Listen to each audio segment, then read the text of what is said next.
Çfarë do të thoni pavarur? Po, dua ta di, për zotin. Sepse në qoftë se ti konkuron me një program, programi jot është politik. Për ndryshe nuk ka kuptim.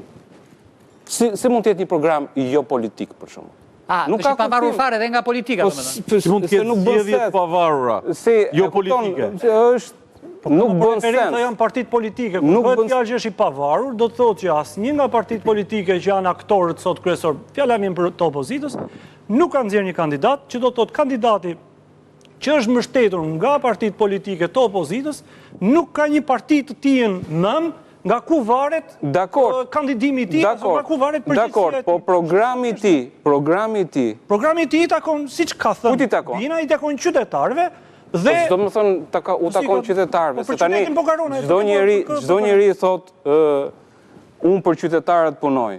Por programi në vetvete ka diçka politike, o je i majt, o je i djathtë, o je i qendrës.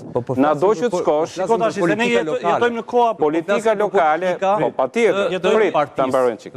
Tani kjo i takon analizës, pasi të shikojmë programin, qytetarët nuk meritojnë një asmish as peshk. Po kush është? Duhet të ndash mendjen, po asmish as peshk. Po kur ti je i pavarur, je asmish. Kur je i pavarur, je dhe mish dhe peshk. Sepse për ndryshe, do ke si ishte kjo? Kur je i pavarur, je dhe mish dhe peshk. E ke dhe mishin dhe peshk. Jo, po edhe vezë. Kur je i varur, do detyrohesh ta shoh mishin.